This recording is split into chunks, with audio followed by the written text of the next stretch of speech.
بسم اللہ الرحمن الرحیم۔ آغاز سخن اس خدائے لم یزل کے بابرکت نام سے کہ جس نے حرف کن سے اس کائنات رنگ و بو کو وجود بخشا۔ کروڑوں درود و سلام اس ذات ختم الرسل پر کہ جن کا عشق مردہ دلوں کو زندگی عطا کرتا ہے۔ ہمیں دیکھنے اور سننے والے معزز ناظرین، السلام علیکم۔ آج ہم موجود ہیں البرہانیہ اسٹوڈیو اسلام آباد کے ہفتہ وار پروگرام میں، جہاں ہم شریعت، طریقت اور معاشرے سے جڑے ضروری اور اہم سوالات کو سنجیدگی، توازن اور دلیل کے ساتھ زیر بحث لاتے ہیں۔ میں ہوں آپ کا میزبان ذوالقرنین سرور، اور میرے ساتھ موجود ہیں سلسلہ برہانیہ پاکستان کے معروف مذہبی اسکالر سید حسنین طارق البرہانی۔ ناظرین کرام، گزشتہ ہفتے ہم نے ایک اہم موضوع پر اپنی گفتگو کا آغاز کیا تھا، تصوف کے صحیح اور غلط تصورات، جس میں ہم نے تصوف کی حقیقت، اس کی شرعی اور تاریخی بنیاد اور تصوف سے جڑی بعض غلط فہمیوں کو سمجھنے کی کوشش کی تھی۔ یہ گفتگو اپنی طوالت اور وسعت کے لحاظ سے اس قدر وسیع تھا کہ ہم سوا گھنٹے کی طویل نشست میں بھی اپنی گفتگو کو سمیٹ نہ سکے۔ تو آج ہم نے یہ محسوس کیا کہ اسی موضوع کو مزید وضاحت اور وسعت کے ساتھ دوبارہ زیر بحث لایا جائے۔ ناظرین کی طرف سے موصول ہونے والے بے شمار سوالات اور بے شمار ایسی باتیں جو گزشتہ ہفتے میں زیر بحث نہ آ سکیں، آج ہم ان کا جواب جاننے کے لیے سید حسنین طارق البرہانی سے سوال و جواب کریں گے۔ السلام علیکم سر۔ وعلیکم السلام ورحمۃ کیسے ہیں سر آپ؟ الحمدللہ، اللہ کا شکر۔ سر ایک بار پھر ہماری نشست میں خوش آمدید، اور ہم امید کرتے ہیں کہ آج کی نشست سامعین کے لیے مزید فکری اطمینان اور وضاحت کا سبب بنے گی انشاءاللہ۔ سر میرا پہلا سوال یہ ہے کہ تصوف کے بعد حلقوں میں یہ بات سننے کو ملتی ہے کہ جس کا کوئی شیخ نہیں، اس کا شیخ شیطان ہے۔ تو آپ لوگوں کا یہ جو بیان ہے، یہ ان لاکھوں مسلمانوں کی دل آزاری کرتا ہے، حوصلہ شکنی کرتا ہے جو نماز، روزہ اور شریعت کے دیگر احکامات کی پابندی کر رہے ہیں اور اللہ کی طرف سفر کے لیے اپنی تمام تر کوششوں کو بروئے کار بھی لاتے ہیں۔ تو اگر تصوف کا مقصد تزکیہ نفس ہے، باطن کی اصلاح ہے، تو اس کے لیے تو قرآن و سنت میں واضح تعلیمات موجود ہیں۔ تو ایک انسان کا، ایک عام مسلمان کا تزکیہ نفس کے لیے، اپنے اخلاق و کردار کی اصلاح کے لیے شیخ کو پکڑنا، کسی پیر کا مرید ہونا، بیعت ہونا، یہ کیوں ضروری ہے؟ کیا اس کے بغیر وہ اپنے باطن کی اصلاح اور ان چیزوں کو مکمل نہیں کر سکتا؟ جی، بسم اللہ الرحمن الرحیم۔ یہ جو آپ نے جملہ بولا کہ یہ عربی میں بڑا مشہور اہل اللہ اور صالحین کے ہاں، اہل تصوف کے ہاں یہ مشہور ہے مقولہ کہ من لا شیخ لہ فالشیطان شیخہ، جس کا کوئی شیخ نہ ہو تو پھر شیطان اس کا شیخ ہے۔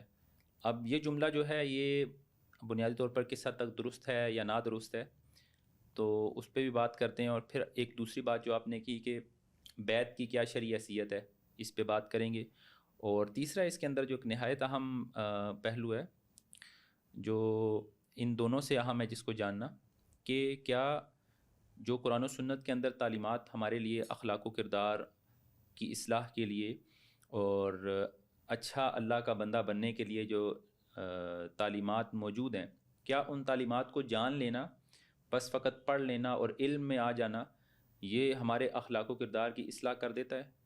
معلوم ہونا انسان کو اس پر عمل کرنے کے لیے آمادہ کرتا ہے؟ یہ ایک الگ بات ہے، صحیح، اس کو بھی سمجھنے کی کوشش کریں گے، ٹھیک ہے؟ کیونکہ آپ کے سوال کا تعلق براہ راست اس چیز سے ہے۔ تو جو پہلی آپ نے چیز ذکر کی نا، من لا شیخ لہ فالشیطان شیخہ، کہ جس کا کوئی شیخ نہیں اس کا شیخ شیطان ہے، اور اس جملے سے شاید آپ کہہ رہے ہیں کہ بہت سے باعمل مسلمانوں کی دل آزاری ہوتی ہے۔ اچھا سر، یہ جو آپ عربی متن پڑھ رہے ہیں، کیا یہ واقعی کسی کتاب میں پراپر اس کو ذکر کیا گیا ہے، یا کسی معروف ولی کا یا اس کا مقولہ ہے؟ جی جی، یہ تصوف کی مختلف کتب کے اندر یہ موجود ہے، منقول ہے، اہل اللہ اور صالحین کا، اور بعض اکابرین کی جانب اس کو منسوب کیا گیا، لیکن یہ درست اس لحاظ سے ہے کہ یعنی اس کے اندر اس کی جو بنیاد ہے وہ قرآن کریم کی چند آیات مقدسہ سے ہے۔ اچھا، وہ میں آپ کو بتا دیتا ہوں۔ تو اس سینس میں، اس مفہوم کے اعتبار سے یہ درست ہے، ٹھیک ہے؟ اس کا اطلاق آپ کریں گے تو وہ یعنی اس کو مطلقاً آپ سمجھیں گے تو شاید آپ کسی کے نزدیک کسی کو اس کا کچھ منفی معنی بھی سمجھ آئے، لیکن جو اس کی حقیقت ہے، جو اس کی بنیاد ہے، وہ میں آپ کو بتاتا ہوں۔ قرآن کریم کے اندر اللہ سبحانہ و تعالیٰ نے ہمیں یہ بتایا ہے کہ جب شیطان کو دھتکارا گیا تھا، اس کو نکالا گیا تھا، اس نے اعتراض کیا تھا کہ میں انسان سے بہتر ہوں، میں سے سجدہ کیوں کروں؟ تو اللہ نے کہا تھا فَاخْرُجْ مِنْهَا فَإِنَّكَ رَجِيمٌ وَإِنَّ عَلَيْكَ اللَّعْنَةَ إِلَىٰ يَوْمِ الدِّينِ، کہ تو دفع ہو جا، تو مردود ہے، تجھ پر قیامت کے دن تک لعنت ہے۔ اس نے اللہ سے مہلت مانگی، اس نے کہا کہ اے اللہ، مجھے قیامت تک مہلت دے، تو اللہ سبحانہ وتعالیٰ نے فَإِنَّكَ مِنَ الْمُنظَرِينَ، اللہ نے اس کو مہلت دے دی. تو جب اس کو مہلت مل گئی تو اس نے جاتے جاتے ایک جملہ کہا. اب قرآن کریم میں یہ 2-3 مقامات پہ شیطان کا یہ چیلنج مذکور ہے، اور احادیث میں بھی نبی کریم صلی اللہ علیہ وسلم نے اس سے ملتے جلتے الفاظ میں ہمیں یہ بتایا کہ شیطان نے یوں اللہ کو چیلنج کیا، اور وہ چیلنج کیا تھا فَبِعِزَّتِكَ لَأُغْوِيَنَّهُمْ أَجْمَعِينَ، اے اللہ مجھے تیری عزت کی قسم میں تیرے ان تمام بندوں کو گمراہ کروں گا. صحیح، ٹھیک ہے.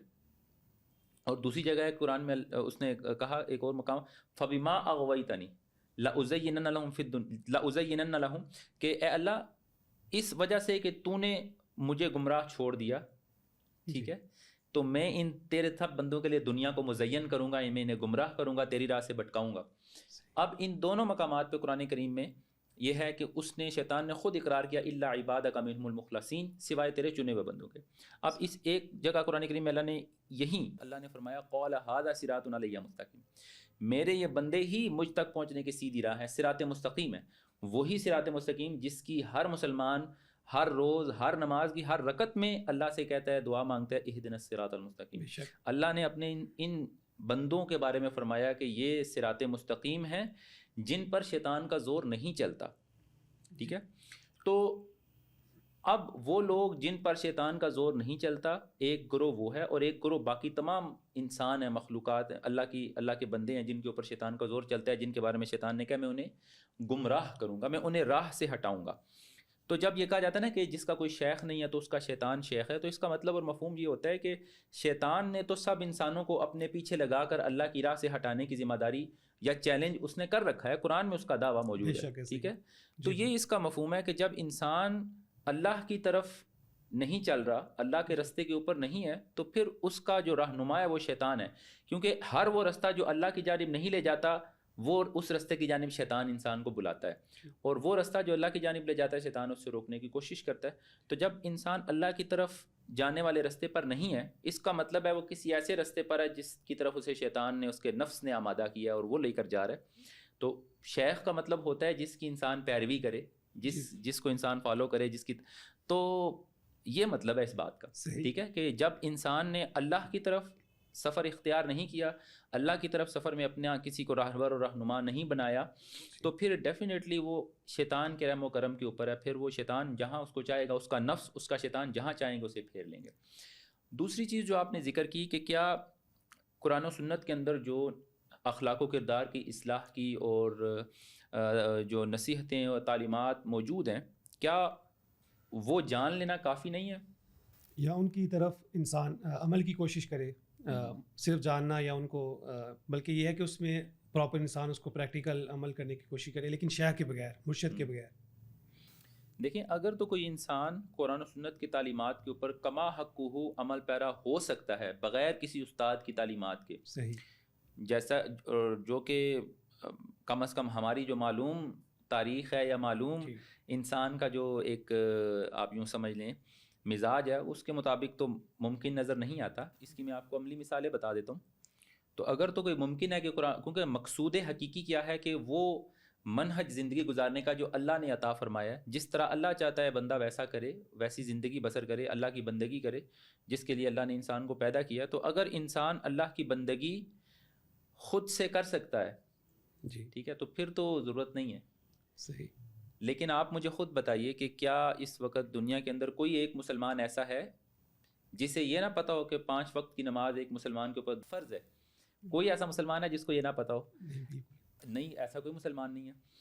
تو اب آپ مجھے بتائیں کہ یہ علم کیا انسان کو یا ایک مسلمان کو نماز پڑھنے پر آمادہ کر دیتے؟ نہیں کرتا. جی بالکل. فرض ہونے کا علم ہونا یہ ضروری نہیں ہے کہ انسان جو ہے نا اس کی وجہ سے نماز پڑھے. تو علم جو بنیادی طور پر ہے نا، اسی پر قیاس کر کے باقی تمام باتیں آپ سمجھ لیجئے. کس کو نہیں پتا کہ جھوٹ بولنا بری بات ہے؟ بازار میں بیٹھ کر دھوکہ اور دہی کرنے والے، ملاوٹ کرنے والے لوگوں کو کیا نہیں پتا کہ یہ گناہ ہے، یہ جھوٹ ہے، یہ اللہ کی نافرمانی ہے، اللہ اس سے ناراض ہوتا ہے، دنیا کے لوگ اس سے نقصان ان کو ہوتا ہے، لیکن اس کے باوجود وہ ایسا کرتے ہیں. ٹھیک ہے. لیکن سر آپ اس بات کا دوسرا پہلو بھی دیکھیں کہ وہ جو لوگ نماز پڑھ رہے ہیں، اپنے شریعت کے احکامات کی پابندی کر رہے ہیں، جیسے آپ نے جھوٹ کی مثال دی، جو جھوٹ نہیں بول رہے، ملاوٹ نہیں کر رہے، دھوکہ دہی نہیں کر رہے، وہ بھی تو اس جو معلومات موجود ہیں، تعلیمات موجود ہیں، اسی کی بنیاد پہ اس پہ عمل کر رہے ہیں. اس کا مقصد یہ ہے کہ جو عمل کرنا چاہے یا چیز کو پریکٹس کرنا چاہے وہ کر سکتے ہیں.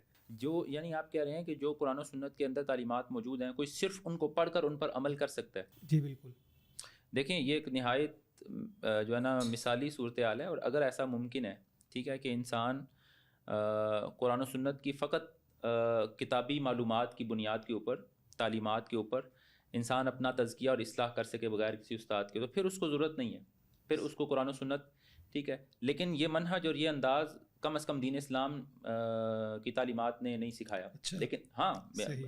دیکھیں اگر اللہ نے اگر یہی منہج جو ہے نا کام میں لانا ہوتا تو اللہ سبحانہ و تعالیٰ کو اپنے نبیوں کو اور اپنے حبیب کریم صلی اللہ علیہ وآلہ وسلم کو بنفس نفیس بھیجنے کی ضرورت نہیں تھی. اللہ نے ان کو بھیجا اور انہوں نے انسانوں کے درمیان انہوں نے زندگی بسر فرمائی، اور جو ہدایات اللہ سے انہیں عطا ہوئیں انہوں نے ان پر عملی طور پر عمل کر کے دکھایا، اور ان کے اسوہ کو اللہ نے قرآن ہی میں اسوہ کاملہ قرار دیا، ہمارے لیے نمونہ قرار دیا.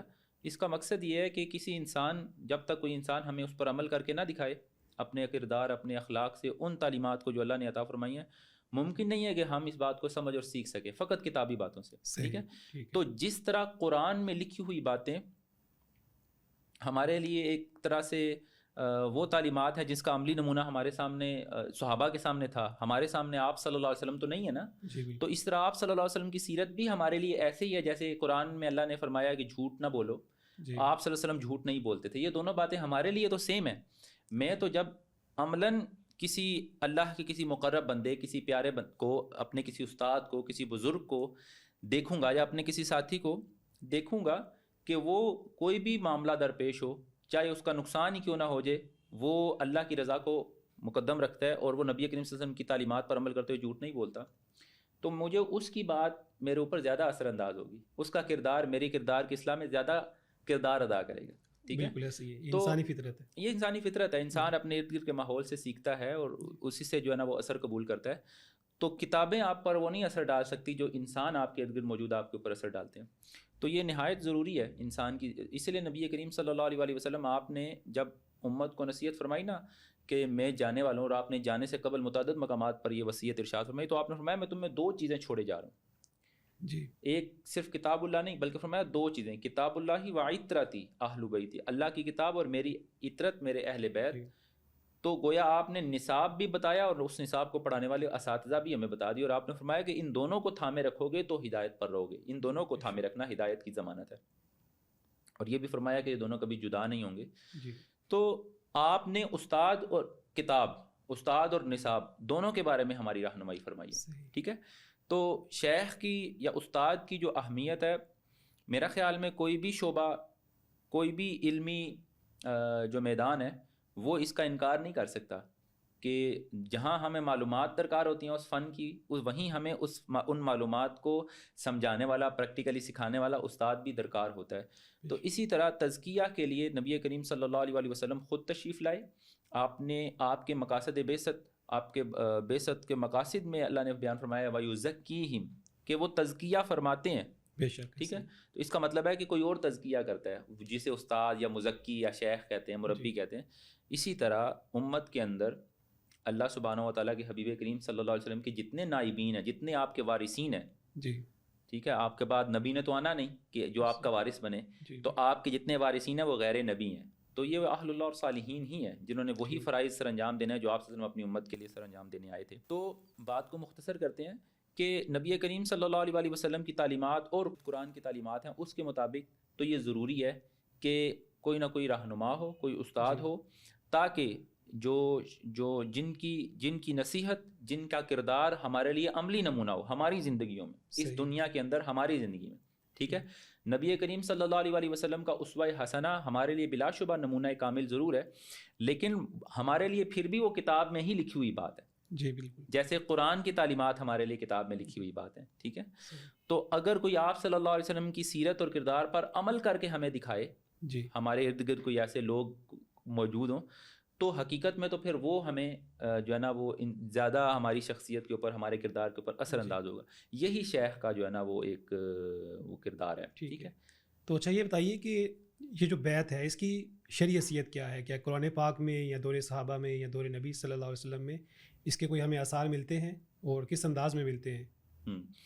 شرعی حیثیت جسے ہم بیعت ارشاد کہتے ہیں نا، یہ جو جس بیعت کا تصور آج موجود ہے، جی، اور جس تصوف کے اندر جس بیعت کی ہم بات کر رہے ہیں، دیکھیں یہ والی بیعت کرنا ضروری ہے یا ضروری نہیں ہے، اس کو آپ قرآن کریم کی آیت سے ہم سمجھتے ہیں کہ کس کے لیے ضروری ہے، ٹھیک ہے، جو کس کے لیے ضروری نہیں ہے، ٹھیک ہے۔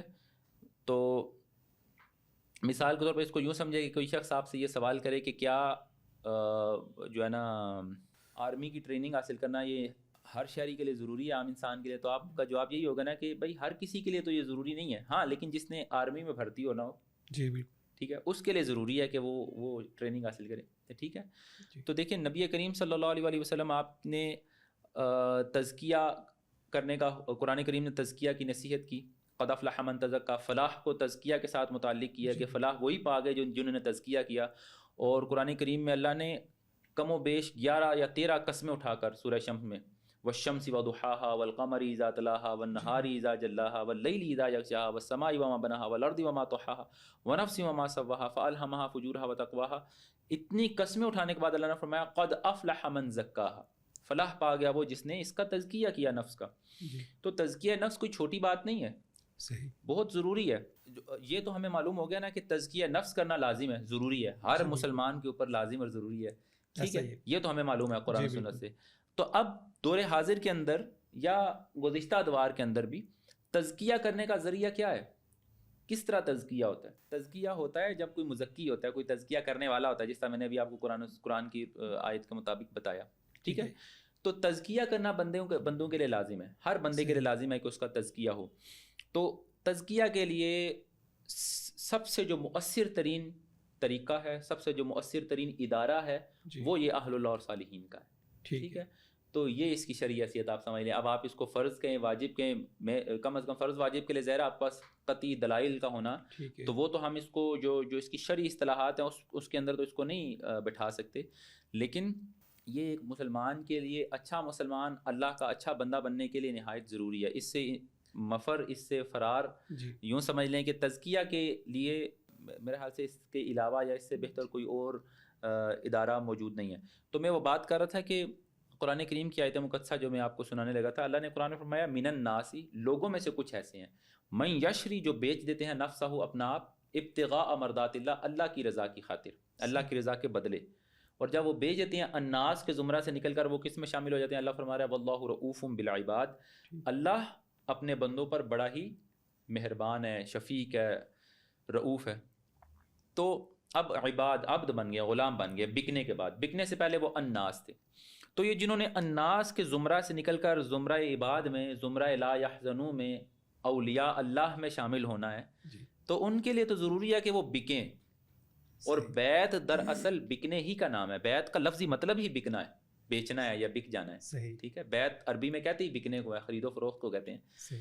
تو جنہوں نے اولیاء اللہ بننا ہے، جنہوں نے عباد اللہ بننا ہے، ان کے لیے ضروری ہے کہ وہ قرآن کی آیت کے مطابق کہ وہ ناس کے زمرہ سے نکل کر عبد بنے، بک جائیں، اللہ کی رضا کی قیمت لیں اور اپنا آپ بیچ ڈالیں، یعنی اپنے تن من کے اوپر، اپنے بدن کے اوپر اپنی مرضی نہ چلے، اللہ کی مرضی چلے، کیونکہ یہ اب اس کا ہے۔ تو جب جو جس کی چیز ہوتی ہے نا، اس کے اوپر مالک کی مرضی چلتی ہے، جی بالکل، ٹھیک ہے۔ تو جب ہم نے اس کو مالک کے حوالے کر دیا تو اب اس پر مالک کی مرضی چلے گی، یہ ہے حقیقی بندہ بننا۔ لیکن یہ زبانی کلامی نہیں ہوتا، یعنی میں کہوں کہ یا اللہ میں نے بیچ دیا ہے اپنا آپ، اب جو تو کہے گا تیری مرضی چلے گی، اور گھنٹے بعد جو ہے نا میں اپنی مرضی چلا رہا ہوں گا، تو ایسے تو نہیں ہوتا نا، جی بالکل، ٹھیک ہے۔ تو اب یہ اچیو کرنا ہے، یہ ایک سفر ہے، یہ کیفیت اچیو کرنی ہے، اس کیفیت تک پہنچنا پڑے گا۔ وہ پہنچنے کے لیے، وہ لے جانے کے لیے ایک تزکیہ کا لمبا راستہ ہے، ایک باقاعدہ ایک سلیبس ہے، ایک باقاعدہ طریقہ کار ہے، اور وہ آپ کو آپ کے استاد طے کرواتے ہیں، اور وہی اساتذہ شیخ ہوتے ہیں، وہی جنہیں آپ پیر کہہ لیں یا جو بھی آپ ان کو نام دے لیں اپنی زبان کے اندر، لیکن وہ شیخ ہیں، اللہ کی طرف رہنما ہیں۔ قرآن انہیں ہادی کے نام سے کہتا ہے، لکل قوم ہاد، ہر قوم کے لیے، ہر گروہ کے لیے کوئی ہادی ہوتا ہے، جو بھی آپ نام دے لیں۔ اچھا سر، ہم سوشل میڈیا پہ دیکھتے ہیں کہ پراپر ایک گروہ ہے، ایک طبقہ ہے جو تصوف کے خلاف ہے، یا بیعت ہونے کے خلاف ہے، یا یہ جو پیری مریدی کا تصور ہے اس کے خلاف ہے۔ تو اگر بیعت اور یہ جو تصور شیخ ہے یا ایک ہادی ہے اس کا تصور اتنا لازمی ہے تو یہ بات ان کو کیوں سمجھ نہیں آ سکی؟ دیکھیں اگر تو آپ یہ بات کریں گے نا کہ یہ بات ان کو کیوں نہیں سمجھ آ سکی، ٹھیک ہے، میں آپ کو بڑی ہی بنیادی ویسے بلا تشبیہ و تمثیل کہ آپ کو یہ بات سمجھ آتی ہے نا آج کہ شیطان کو اللہ کے حکم کے مطابق سیدنا آدم علیہ السلام کے سامنے سجدہ کر دینا چاہیے تھا، ٹھیک ہے، تو یہ بات شیطان کو کیوں نہیں سمجھ آئی؟ تو یہ بات نہیں کہی جا سکتی کہ یہ بات جو مجھے سمجھ آ گئی ہے یہ بات جو درست ہے، یا ہر درست بات ہر کسی کو سمجھ آ جائے. اسی لیے اللہ سبحانہ و تعالیٰ سے دعا جو مانگی جاتی ہے نا، اس میں مانگی جانے والی دعاؤں میں ہمیں سکھائی گئی ہے دعا، وہ دعا ہے اللہم ارنا الحق حقا وارزقنا اتباعہ. اے اللہ مجھے حق کو حق ہی دکھانا اور اس کی اتباع کی بھی توفیق عطا فرمانا. یہ اس سے بھی اہم مرحلہ ہے. بعض اوقات آپ کو حق سمجھ آ جاتا ہے کہ یہ حق ہے، لیکن آپ اپنے اندر وہ ہمت مفقود پاتے ہیں کہ آپ اس کو حق کہہ سکیں یا اس کی پیروی کر سکیں. ٹھیک ہے، آپ شیطان کے یا نفس کے اس میں آ کر سستی کا مظاہرہ کر دیتے ہیں یا بس نہیں چل پاتے ان حق کی جانب. اور پھر اللہم ارنا الباطل باطلا، اے اللہ مجھے باطل کو باطل ہی دکھانا، وارزقنا اجتنابہ، اور مجھے اس سے بچنے کی توفیق عطا فرمانا. تو یہ بھی بڑا ضروری ہے کہ آپ کو باطل باطل ہی لگے، صحیح، باطل حق کی لباس پہن کر بھی آئے تو آپ پہچان جائیں کہ نہیں یہ باطل ہے. اور اگلا مرحلہ اس سے بھی اہم ہے کہ مجھے اس سے بچنے کی توفیق عطا فرمانا. ہمیں ایسا ہوتا ہے کہ ہمیں بعض اوقات پتہ بھی ہوتا ہے یہ باطل ہے، ہم پھر بھی اس کی پیروی کرتے ہیں، صحیح، بس اپنے نفس کی جو ہے نا شہوات کی خاطر، خواہشات کی خاطر. ٹھیک ہے، صحیح. تو یہ نہیں آپ کہہ سکتے کہ جو بات ہمیں سمجھ آئی ہے، جو بات درست ہے، اگر اتنی ہی درست ہے تو ان کو کیوں نہیں سمجھ آ جاتی. تو سیدنا آدم علیہ السلام کو سجدہ کرنا اگر اتنا ہی صحیح ہوتا تو شیطان جیسے عالم کو کیوں نہیں سمجھ آ گیا؟ پھر تو یہ اعتراض. اور یا پھر اچھا، میرے کہنے کا مقصد یہ تھا کہ ان لوگوں کے پاس بھی قرآن و سنت کی بنیاد پہ دلائل ہوتے ہیں جس پہ وہ یہ ثابت کر رہے ہوتے ہیں کہ تصوف ایک متوازی نظریہ ہے، یا جو بیعت ہونا ہے یہ کوئی اس کی شرعی حیثیت نہیں ہے. تو اس وجہ سے میں نے یہ سوال کیا. جی دیکھیں، اس کا یہ ہے نا کہ تصوف ایک متوازی نظریہ ہے، متوازی دین ہے. اس کے حوالے سے تو گزشتہ نشست میں ہم نے بڑی تفصیل سے بات کی تھی کہ تصوف کی بنیادیں قرآن و سنت میں کہاں سے ہمیں ملتی ہیں، اور اس کا کوئی یہ الگ سے کوئی دین نہیں ہے، کوئی اس کے عقائد نہیں ہے، یہ کوئی دین، یہ اس کا یہ ایسا اسٹرکچر نہیں ہے جسے ہم دین کہہ سکیں. تزکیہ کا نام ہے یہ دین کے جو تزکیہ کا ایک شعبہ ہے نا، یہ اس کی جو ہے نا اس کا نام ہے. ٹھیک ہے، اس کا نام ہے، اس کا ادارہ ہے. اب جہاں تک تعلق ہے کہ ان کے پاس بھی تو قرآن و سنت موجود ہے، تو دیکھیں خوارج کے پاس بھی قرآن و سنت موجود تھی، معتزلہ کے پاس بھی قرآن و سنت موجود تھی. اسلام کے جتنے بھی فرقے ہیں وہ قرآن و سنت ہی کی بنیادیں ہیں ان کے پاس. وہ اسی کہتے ہیں ہمارے پاس قرآن بھی ہے، سنت بھی ہے، اور ان کے پاس قرآن و سنت سے اپنے موقف کے حق میں دلائل موجود ہیں. تو یہ کوئی ضروری نہیں ہے کہ جس کے پاس قرآن و سنت کے قرآن و سنت سے اپنے موقف کے حق میں دلائل موجود ہوں، اب اپنی مرضی سے ان کو جو ہے نا وہ کر لے تو ہم کہیں کہ وہ بھی ٹھیک ہے، یا وہ تو اس سے کوئی فرق نہیں پڑتا. ٹھیک ہے. تو دوسرا یہ ہے نا کہ یہ رستہ یاد رکھیے کہ یہ جو اللہ کے قرب کا رستہ ہے، ولی بننے کا، یہ سب لوگ کبھی بھی ایسا کریں گے بھی نہیں. یہ قرآن کا ایک سمجھیں کہ مسلمہ اصول ہمیں بتایا گیا ہے کہ ایسا نہیں ہوگا کہ سب ہی اس رستے پر ہمیشہ چل پڑیں گے، تو ایسا نہیں ہوگا. اس میں کوئی شک نہیں ہے کہ امت کی کثرت جو ہے نا وہ حق پر ہوگی ہمیشہ. وہ ہم نے ہماری جو نشست ہوئی ہے گزشتہ سے گزشتہ اس کے اندر فرقوں والی بحث کے اندر ہم نے اس کو تفصیل سے سمجھنے کی کوشش کی ہے کہ حق پر جو فرقہ یا گروہ ہے، جو حق والا گروہ ہے، ان کی نشانیاں کیا ہیں، وہ ایک الگ بات ہے. لیکن وہ لوگ جو اولیاء اللہ ہیں، صالحین کا گروہ ہے، وہ قلیل ہی ہوتا ہے. وہ آپ ایسا نہیں ہوتا کہ وہ ہمیشہ بہت زیادہ کثرت میں ہو جائے، تو ان کی ایک تعداد تھوڑی سی مختصر ہی رہے گی. تو اس لیے یہ گلا ویسے بھی نہیں بنتا کہ سب لوگ ہی اس راستے پر کیوں نہیں چل پڑتے. سب لوگوں کو پتہ بھی ہو نا. میں خود ایسے لوگوں کو جانتا ہوں جن کو پتہ ہے کہ یہ رستہ درست ہے، جن کو پتہ ہے کہ جب ہم کسی اللہ کے مقرب بندے سے وابستہ ہو جائیں گے تو اور اللہ کا ذکر کرنے کی کوشش کریں گے، اللہ کی اور فرما برداری کی کوشش کریں گے، تو اس سفر میں وہ مراحل آئیں گے کہ ہم اللہ کا ولی بنیں گے، اللہ کے قرب کو پائیں گے. یہ سب رستے، یہ سب واضح ہے. ٹھیک ہے، لیکن اس کے باوجود وہ اپنے اندر ہمت نہیں پاتے. صحیح. ٹھیک ہے. ایک تو وہ ہے نا جو سمجھتے یہ غلط ہیں، جو خدا نہ خواستہ اس کو درست نہیں کہتے یا غلط سمجھتے ہیں. ایک وہ ہے جو صحیح سمجھنے کے باوجود بس ٹھیک ہے نہیں، وہ کہتے ہیں نہیں ہم بدلنا ہی نہیں چاہتے. تو سب لوگ یہاں چل پڑے، یہ ایسا ہوگا نہیں. اچھا سر، پچھلے ہفتے کی نشست میں ہم نے یہ بات ڈسکس کی کہ جو تصوف ہے وہ روحانی تربیت اور باطنی اصلاح کا نام ہے، اس کی ایک تحریک ہے. لیکن آج ہم دیکھتے ہیں کہ یہ جو تصوف کا ادارہ ہے یہ سیاسی اثر و رسوخ اور طاقت میں بدل چکا ہے. یا ایسے یوں کہہ لیں کہ مریدوں کی اندھی اطاعت کا نام تصوف ہے۔ آج ہم خانقاہوں میں دیکھتے ہیں کہ سجادہ نشینی جو ہے وہ وراثت کے طور پہ آگے منتقل ہو رہی ہے، جو تربیت اور روحانیت کا پہلو ہے وہ کہیں پیچھے ہی رہ جاتا ہے، اور کہیں پہ مریدوں سے یہ توقع رکھی جاتی ہے کہ بس مانتے چلے جائیں، سوال نہیں کرنا، بحث نہیں کرنی، جو پیر نے کہہ دیا، جو شیخ نے کہہ دیا وہی حرف آخر ہے۔ تو مجھے یہ بتائیے کہ اگر تصوف باطنی اصلاح کی اور روحانی تربیت کا ایک ادارہ ہے تو اس کا اقتدار اور طاقت کے ساتھ کیا تعلق ہونا چاہیے؟ اگر ہونا چاہیے تو اس کی حدود کیا ہیں؟ اچھا، یہ جو آپ نے اس کی اہل اقتدار کے ساتھ اہل تصوف کے روابط کی بات کی، کس حد تک ہونا چاہیے، تو اس میں اہل اللہ اور صالحین کا مختلف طرز عمل رہا ہے، اور نہ تو ایسا ہے کہ بالکل اہل اللہ اور صالحین نے تعلق توڑ لیا اور بالکل الگ ہو گئے جی، اقتدار کی ایوانوں سے، اور نہ ہی ایسا رہا کہ جو ہے وہ بالکل ان کے ساتھ مل گئے یا وہ خود صاحبان اقتدار بن گئے، ٹھیک ہے۔ لیکن تو سر دیکھیں آج کے جو خانقاہی نظام میں ہمیں جو تصوف ہے یا جو یہ خانقاہی نظام ہے اس کو الیکشن کی سودے بازی یا ووٹ بینک کے طور پہ استعمال کیا جاتا ہے۔ میرا بیسیکلی جو سوال ہے وہ اس کے متعلق ہے۔ ٹھیک ہے، دیکھیں جو ووٹ بینک اور یہ چیزیں ہیں نا، تصوف کا جو حقیقی مقصد ہے وہ ہے ایک فرد کی اصلاح، ٹھیک ہے، ٹھیک ہے، ایک فرد کی اصلاح۔ شیخ کبھی بھی آپ کو یہ حکم نہیں دیتے کہ فلاں کو ووٹ دینا ہے۔ یہ بڑی ایک متنازع سی بات کر رہا ہوں، بہت سے لوگ اس کو شاید عجیب معنی میں لیں، لیکن حقیقت یہی ہے کہ یہ شیخ کا کام نہیں ہے کہ فلاں کو ووٹ دیں، فلاں کو نہ ووٹ دیں۔ شیخ آپ کی تربیت اور آپ کے تزکیہ کا ذمہ دار ہے، آپ کو ایک باشعور، ایک اچھا انسان جو ہے نا اس میں بدلنے کا وہ ذمہ دار ہے۔ لیکن دیکھیں یہ جو بات آپ نے کی ہے کہ شیخ کبھی اس بات کا حکم نہیں دیتے، بات خانقاہوں سے یہ صدا سنی جاتی ہے کہ آپ نے فلاں کو ووٹ دینا ہے یا فلاں کو نہیں دینا۔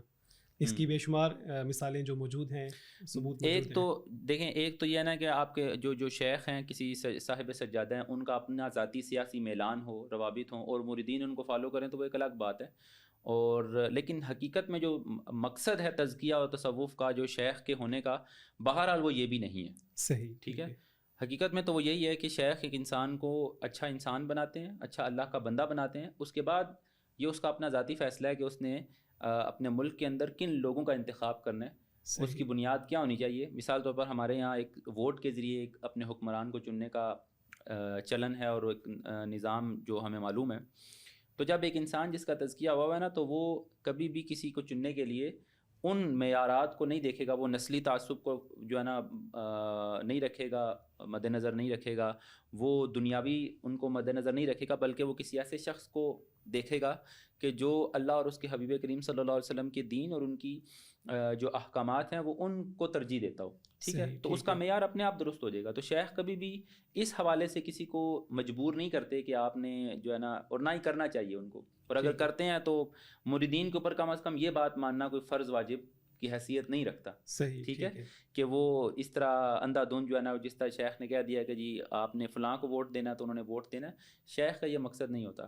باقی اہل تصوف کا اہل اقتدار کے ساتھ جو ایک روابط ہیں، وہ بعض اہل اللہ اور صالحین کے رہے ہیں، مصالح کے تحت انہوں نے بادشاہوں کی یا اہل اقتدار کی اصلاح کی خاطر ان کے ساتھ تعلق رکھا بھی، اور بعض نے بالکل بے نیازی برتی، وہ بھی ہمارے سامنے مثالیں موجود ہیں، اور اس کی بھی اپنی ایک وجہ اپنی مسالے ہیں۔ اگر وہ آپ اس کی تفصیل میں جانا چاہتے ہیں تو ہم اس پہ بھی بات کر سکتے ہیں، ٹھیک ہے، ایک لمبی گفتگو ہو جائے گی۔ اچھا سر، جیسا کہ آپ نے ابھی بات کی کہ جو روحانی سفر ہے اس میں شیخ کا تصور جو ہے، اس کی اطاعت یا اس کی محبت بہت اہم ہے، اس کا ایک بنیادی کردار ہے۔ تو آج ہم دیکھتے ہیں کہ جو تصوف کے ادارے ہیں، جو خانقاہیں ہیں، وہاں پہ مریدین میں یہ خوف بار دیا جاتا ہے کہ اگر وہ پیر کی بات نہیں مانے گا یا پیر کی اطاعت نہیں کرے گا تو اس کا فیض رک جائے گا۔ یہاں تک کہ جو مرید کے اپنے انفرادی فیصلہ جات ہیں، جیسے بچوں کا رشتہ، کاروبار یا جائیداد، ان چیزوں، اس طرح کے فیصلوں میں بھی شیخ مداخلت کر رہے ہوتے ہیں، اور بعض اوقات مریدین کو یہ خوف دلایا جاتا ہے کہ اگر وہ مرشدہ در چھوڑ کے گئے تو وہ کہیں کے نہیں رہیں گے۔ تو کیا یہ واقعی سب کچھ جو ہے اطاعت شیخ کے زمرے میں آتا ہے، یا یہ مذہب اور عقیدت اور روحانیت کے نام پہ مرید کا استحصال ہے؟ آپ کی کیا رائے ہے اس بارے میں؟ اچھا، استحصال، اچھا دیکھیں، آپ مجھے یہ بتائیے، جب آپ کسی ڈاکٹر کے پاس جاتے ہیں اپنے مرض کے علاج کے لیے، تو جب آپ کو وہ بتاتا ہے کہ بیٹا آپ نے یہ دوا کھانی ہے آپ نے ان چیزوں سے پرہیز کرنی ہے اور ان چیزوں سے پرہیز نہیں کرنی، اور جی آپ کے پاس طب کا کوئی زیادہ علم نہیں ہوتا، تبھی تو آپ ڈاکٹر کے پاس جاتے ہیں، ورنہ تو آپ خود اپنا علاج کر لیں۔ تو آپ کو جو ڈاکٹر نے دوائیں بتائی ہیں، آپ کبھی بھی اس کے اجزائے ترکیبی جاننے کی کوشش نہیں کرتے، جی ایسے ہی ایسے ہی ہے نا؟ جی بالکل اور آپ کبھی بھی جو ڈاکٹر نے پرہیزیں بتائی ہیں اس کی حکمت جاننے کی عموماً کوشش نہیں کرتے۔ جی ٹھیک ہے، بس ڈاکٹر صاحب نے بتا دیا تو ہم اس سے بچنے کی کوشش کریں گے، جی ڈاکٹر صاحب نے بتا دیا تو ہم یہ کرنے کی کوشش کریں گے، ٹھیک ہے؟ جی تو کیونکہ وہ آپ کے مرض کو جانتا ہے اور آپ سے بہتر جانتا ہے، ایسا ہی ہے اور آپ کے مرض کا علاج کیسے کرنا ہے وہ آپ سے بہتر جانتا ہے، تبھی تو آپ اس کے پاس گئے ہیں، جی ٹھیک ہے؟ اور آپ کے لیے جو بھی اس نے معمولات تجویز کی ہیں ان پر بلا چون و چرا عمل کرنا ہی آپ کی صحت کا ضامن ہوگا، ادروائز آپ صحت یاب نہیں ہوں گے، جی بالکل ٹھیک ہے؟ اگر اس کی ہدایات پر عمل نہیں کریں گے تو وہاں تو ہم بالکل اندھا دھند وہ بات مان لیتے ہیں جی اور ڈاکٹر کے اوپر اعتماد کرتے ہیں۔ یہی اعتماد ہمیں درکار ہے ایک شیخ کے حوالے سے۔ مکمل اعتماد مکمل اعتماد سے مراد ایسا مکمل اعتماد، کبھی آپ گئے ہوں ڈاکٹر کے پاس اور ڈاکٹر نے آپ کے ساتھ کوئی ظلم اور زیادتی کرنے کی کوشش کی ہو، تو کیا آپ اس پر اعتماد کرتے ہیں اس معاملے میں؟ نہیں کرتے نا۔ جی آپ جس فیلڈ کے لیے، جس مقصد کے لیے آپ اس کے پاس گئے ہیں، آپ اسی معاملے میں اس سے رہنمائی لیتے ہیں اور اسی معاملے میں اس کی اتباع کرتے، اس کی بات مانتے ہیں، صحیح ٹھیک ہے؟ تو جب ہم غیر ضروری معاملات میں خود ہمارے مطلب اگر ہم ڈاکٹر کے پاس اس لیے چلے جائیں کہ ڈاکٹر ہمارے ساتھ ہمارے بزنس میں انویسٹمنٹ کرے گا، جی ٹھیک ہے، اور ہم اس کے پاس جائیں اور پھر وہ ہمارے ساتھ کوئی اونچ نیچ کرے، یا ہم ڈاکٹر کے پاس جائیں اور ڈاکٹر ہم سے کہے کہ یار تم میرے ساتھ بزنس میں انویسٹ کرو، صحیح ٹھیک ہے، تو جی پھر آپ کو جو ہے نا وہ دیکھنا ہوگا کہ میں اس معاملے میں اس ڈاکٹر کی بات نہیں مانوں گا۔ یعنی ڈاکٹر اگر آپ کو کہے کہ بیٹا اگر تم نے میرے ساتھ انویسٹ کیا تو تمہیں شفا ملے گی، ادروائز نہیں ملے گی، جی تو آپ کو پتہ نہیں یار یہ کیا بات ہوئی، صحیح ان دو چیزوں کا تو آپس میں کوئی تعلق ہی نہیں ہے، جی ٹھیک ہے؟ تو یہی معاملہ شیخ کے ساتھ بھی ہے کہ جب آپ شیخ کے پاس جاتے ہیں نا تو آپ ان کے پاس گئے ہیں اپنے تزکیہ کے لیے، اپنی اصلاح کے لیے، جی ٹھیک ہے؟ تو آپ کو وہ ہدایات دیں گے آپ کے تزکیہ سے متعلق، آپ کی اصلاح سے متعلق، آپ نے ان کو فالو کرنا ہے، ٹھیک ہے آپ نے ان کو ماننا ہے، ٹھیک ہے؟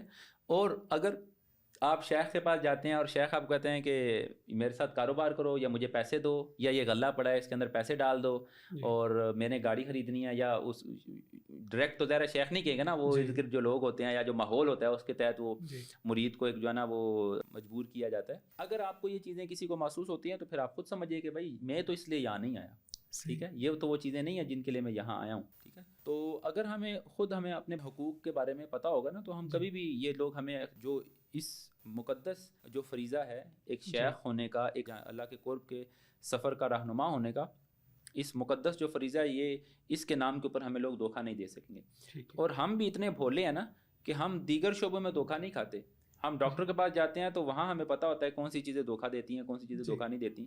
ہم اور زندگی کے دیگر شعبہ جات میں جاتے ہیں تو وہاں ہم عموماً دھوکے نہیں کھاتے، یہاں ہم دھوکے کھا لیتے ہیں۔ یعنی جی ہمیں اتنی بیسکس کا بھی نہیں پتہ، ہمیں دنیا کی دیگر ہر شعبے کی بنیادی باتوں کا پتہ ہے کہ جو اس سے انحراف ہوگا وہ دھوکہ والی بات ہوگی، جی لیکن ہمیں دین کی اتنی بنیادی باتوں کا بھی معلوم لیکن نہیں ہے۔ سر اس میں دیکھیں مذہب ایک حساس معاملہ ہے، اور انسان کا جو پیر کے ساتھ تعلق ہوتا ہے وہ اللہ کی طرف سفر کے لیے ہوتا ہے نا، تو پھر مرید یہ سمجھ رہا ہوتا ہے کہ یہ جو مجھے حکم دیا جا رہا ہے یہ، یا بعض اوقات کوئی ایسا ظلم بھی کیا جا رہا ہے تو وہ اس کو آزمائش سمجھ رہا ہوتا ہے۔ تو مجھے یہ بتائیں کہ پھر حدود کیا ہے، کہ کہاں پہ آپ کو پتہ چلے گا کہ یہاں تک تو ٹھیک ہے یہ اطاعت ہے، اس کے بعد یہ استحصال شروع ہو رہا ہے؟ یہ بڑی اہم بات ہے، حدود کیا ہیں؟ جی ایک جملہ آپ یاد رکھ لیں اور ناظرین سامعین آپ بھی یاد رکھیں کہ لا طاعت المخلوق فی معصیت الخالق، یہ حدود ہے۔ میں اس کا ترجمہ آپ کو بتاتا ہوں، صحیح یہ حدود ہیں ٹھیک ہے کہ خالق کی نافرمانی میں مخلوق کی اطاعت نہیں کی جا سکتی، صحیح ٹھیک ہے؟ یعنی چاہے وہ مخلوق میں کوئی بھی ہے، آپ کے والدین جن کی بات ماننا قرآن کے مطابق واجب ہے، والدہ کی یا والدین کی بات ماننا واجب ہے، یعنی اگر کوئی والدین کی نافرمانی کرتا ہے تو وہ حرام کرتا ہے، کیونکہ واجب کا جو متضاد ہے وہ حرام ہے۔ جی بالکل، یہ بڑی اہم بات ہے۔ جی حالانکہ ہم لوگ جو ہیں وہ شیخ کی بات یا پیر کی بات کو تو اہمیت دیتے ہیں، لیکن آپ دیکھیں معاشرے میں یہ جو والدین کی اطاعت اس کا اس حد تک اس پہ زور نہیں دیا جاتا۔ یہ بڑھیا، ہم اس پہ انشاءاللہ الگ ایک نشست ہم کر سکتے ہیں۔ تو میں جو بات کرنا چاہ رہا ہوں نا کہ دیکھیں والدین کی بات ماننا واجب ہے، لیکن اگر والدین کسی ایسی بات کا حکم دیں جو اللہ کی نافرمانی پر مبنی ہے تو پھر والدین کی بات نہ ماننا ضروری ہے۔ صحیح ٹھیک، کیونکہ مخلوق میں سے کسی کی بھی بات ماننا جو کہ اللہ کی نافرمانی ہو وہ جائز نہیں ہے۔ تو یہ حد ہے۔ اگر کوئی شخص، دنیا کا کوئی بھی شخص، چاہے وہ آپ کا شیخ ہے، آپ کے والدین ہیں، آپ کا کوئی استاد ہے، کوئی بھی ہے، اگر آپ کو وہ کسی ایسی چیز کا حکم دیتا ہے، کوئی ایسی بات کہتا ہے جو کہ قرآن و سنت کے مخالف ہے، اللہ اور اس کے حبیب کی حکم اور ان کی مرضی کے خلاف ہے، جی تو یہ حد ہے۔ صحیح ٹھیک ہے۔ اس کو آپ نے کراس نہیں کرنا, آپ نے بس وہ بات نہیں ماننی. باقی آپ نے جو پیچھے بات کی نا کہ دیکھیں جو گھر کے فیصلوں میں مداخلت کرتے ہیں, بڑی عجیب سی یہ بات ہے. خوف ہوتا ہے نا کہ بس پیر صاحب نے کہہ دیا, پیر صاحب نے بولا کہ جی آپ نے یہ پیسہ ادھر انویسٹ کرنا ہے تو ادھر ہی کرنا ہے, آپ نے بیٹی کا رشتہ فلاں جگہ پہ کرنا ہے, اگر نہیں کریں گے تو پھر ایک خوف سا ہوتا ہے. نہیں, یہ خوف اس کی کوئی ضرورت نہیں, یہ بلا وجہ کا ہے, غیر ضروری چیز ہے. جو ہم لوگ جو ہے نا وہ ہم یہ چاہتے ہیں کہ ہم اپنے معاملات میں مشورہ کریں, اور مشورہ کرنا نبی کریم صلی اللہ علیہ وسلم آپ نے اس کی ترغیب دلائی ہے, اور مشورہ دینے کی بھی آپ نے فرمایا کہ یہ ایک امانت ہے. ٹھیک ہے, تو ہم اپنے دوستوں سے مشورہ کرتے ہیں نا جی, ٹھیک ہے, اور پھر دوست تو چلیں ہمارے جتنے ہی سمجھدار ہوتے ہیں, ہم پھر اپنے والدین سے بھی مشورہ کرتے ہیں جنہوں نے زیادہ زمانہ دیکھا ہے اور وہ ہم سے بہت زیادہ مخلص ہیں. جی, لیکن والدین بھی بائسڈ ہو سکتے ہیں. صحیح, ٹھیک ہے, ان کے بھی کچھ نہ کچھ مرضی طبیعت ہوتی ہے, بائسڈ ہوتے ہیں. شیخ کے ساتھ ایک ایسا رشتہ جو فقط اللہ کی خاطر قائم ہے, جو ہم سے عموماً عمر میں بھی زیادہ ہوتے ہیں, اور ان کو اللہ نے فہم اور فراست بھی عطا فرمائی ہوتی ہے ہم سے کہیں زیادہ. جی, وہ حکیم ہوتے ہیں, اور پھر ان کا ہمارے ساتھ تعلق مبنی بر اخلاص ہوتا ہے. جی, ٹھیک ہے, نصیحت کا تعلق ہوتا ہے. جی, ٹھیک ہے, تو کسی شخص کی زندگی میں ایسا کوئی شخص ہو, ایسا کوئی بندہ ہو, تو یہ تو بڑی ایک بلیسنگ ہے, ایک بڑی اللہ کی نعمت ہے کہ انسان اس سے مشورہ لے سکے اپنے معاملے میں. تو اپنی رشتہ داری کے معاملے میں, اپنی بزنس کے معاملے میں, اپنی کسی بھی دنیا کے معاملے میں, زندگی کے معاملے میں, دین و دنیا کے معاملات میں, اپنے کسی استاد سے, اپنے کسی رہنما سے جسے انسان اپنے سے زیادہ سمجھدار اور اپنا مخلص سمجھتا ہو, اس سے مشورہ لینا, یہ تو اس میں کون سی غلط بات ہے, کون سی قباحت ہے.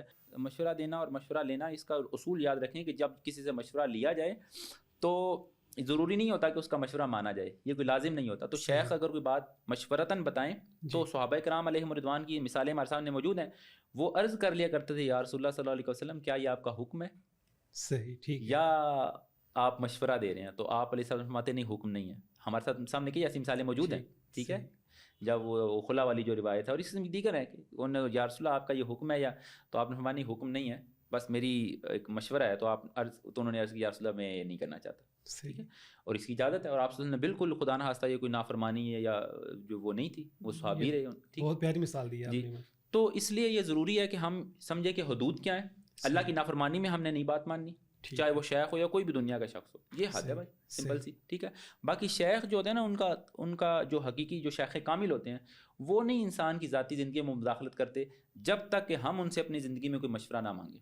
ان کا یہ کام نہیں ہوتا کہ وہ آئیں اور آپ کو جو ہے نا کہ تم نے فلاں جگہ شادی کرنی ہے, تم نے یہ کرنا ہے, تم نے وہ کرنا ہے. عموماً ایسا نہیں ہوتا. ٹھیک ہے. اچھا سر, بعض حلقوں میں تصوف کو اس انداز سے پیش کیا جاتا ہے کہ بس جو کہہ دیا گیا اس کو مان لو, سوچنا نہیں, سمجھنا نہیں, بس جو کہہ دیا ہے. بلکہ یوں کہا جاتا ہے کہ عشق جو ہے وہ بن ٹھٹھا سودا ہے, یعنی عقل اور عشق کو ایک الگ سے بیان کیا جاتا ہے.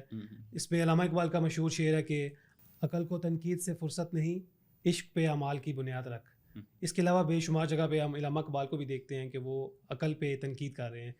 اس طرح جو ہمارے معروف صوفی ہیں واصف علی واصف, وہ کہتے ہیں کہ تسلیم کے بعد جو تحقیق ہے وہ انسان کو گمراہ کر دیتی ہے.